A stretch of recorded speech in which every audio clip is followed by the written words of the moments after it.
Ja, goddag. I dag vil jeg lave en søvnmedicinsk kommentar på Brian Johnson og Don't Die, der er en dokumentarfilm på Netflix. Hvem er ham her, Brian Johnson, der ikke har lyst til at dø? Han er en 47-årig IT-millionær, som har lavet alle sine penge ved at sælge et firma til PayPal. Efter det har han haft en turnaround i sit liv, hvor han har begyndt at tage sundhed alvorligt, og har faktisk startet et firma, hvor han sælger kosttilskud. Og den ting, han gør, det er, at han vil prøve at gøre alt for ikke at dø, for at leve så længe som muligt, i forhåbning om, at der progressivt kommer nyere teknologier til at forlænge livet.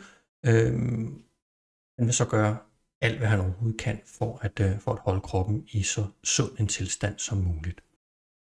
Fænomenet med, at middelaldrende mænd indser deres egen dødelighed, er et kendt fænomen også fra vores egen kultur. Oftest resulterer det dog kun i indkøb af dyre cykler og indførelse af Lycra, og indeholder altså ikke den her ekstreme situation fra Brian, hvor han også indtager åndssvage mængder kosttilskud og starter eksperimentelle terapier for at holde sig i live evigt. Og hvorfor er det så vigtigt med søvn i den sammenhæng? Men det er fordi, at hvis du skal have kroppen til at reparere sig selv, så foregår det under søvn. Søvn er den anabolske del af liv, mens vågen faktisk er den katabolske del. Og hvad betyder det? Anabolsk betyder at opbygge, og katabolsk betyder at nedbryde. Og det er det, vi ser. Vi ser faktisk, at det er under søvn, hvor kroppen opbygger sig selv. Så når man laver meget fysisk træning, så er det ikke under den fysiske træning, hvor musklerne de reparerer sig selv. Det er faktisk under den efterfølgende søvn.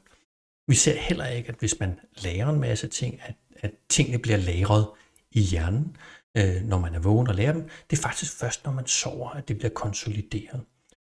Man har længe vidst, at søvn var en vigtig faktor for det, men der er blevet mere og mere fokus på det, og det jeg i dag vil kommentere, det er så hans søvn, for at se, hvor stor betydning det har for hans sundhed.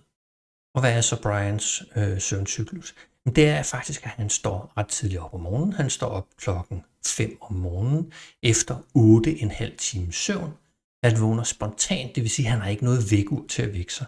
Han når faktisk at sove færdig, så han vågner af sig selv spontant. Om morgenen så sørger han så for at komme ud og få noget lys, og sørger for at få noget motion, før han begynder dagen og begynder at spise. Og hvordan er hans aften så?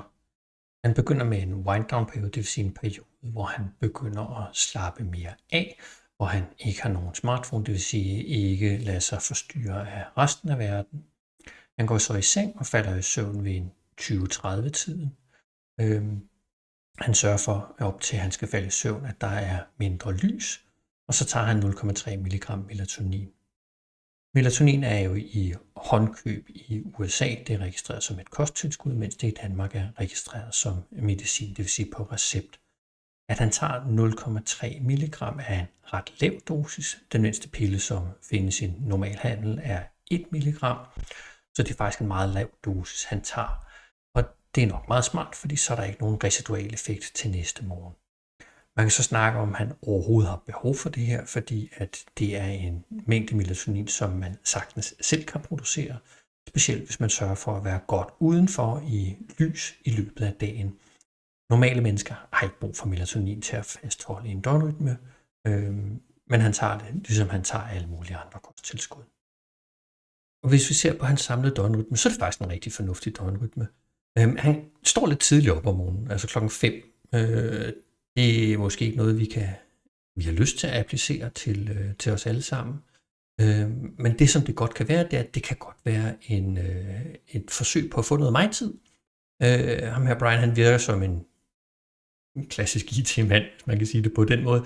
Altså, at en, der ikke er så socialt engageret, eller i hvert fald ikke vinder energi ved at være socialt engageret.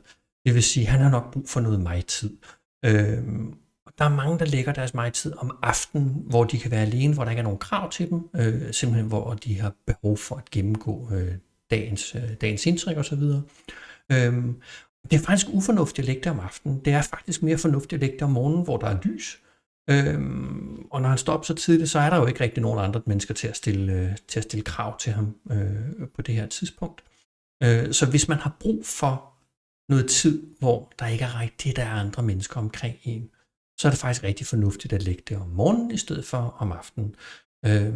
Hvis man lægger det om morgenen, så skal man selvfølgelig sørge for at gå tidligt nok i seng, til at man kan have det om morgenen. Og igen, så kommer vi ind på det her med spontan opvågning, uden at have behov for et vækkeur, som er det sundeste.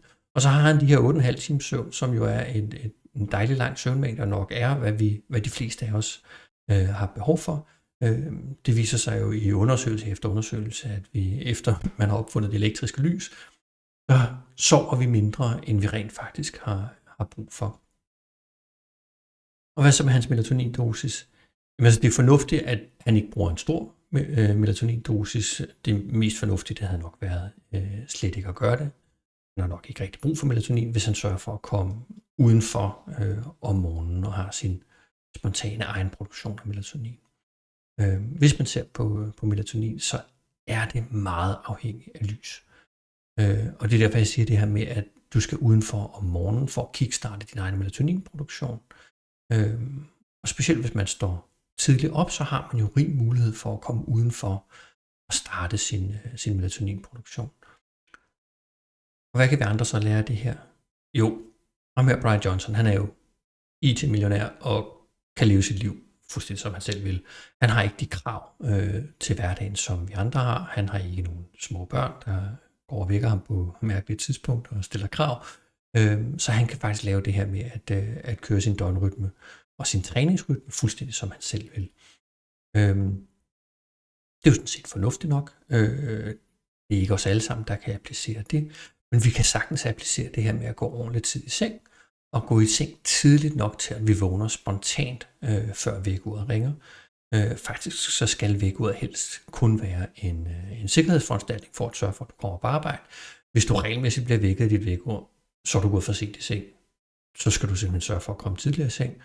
Og så er det sådan set ligegyldigt, om du har sovet 6, 7, 8 eller 9 timer. Hvis du bliver vækket af dit vækkeur, er det fordi du sover for lidt.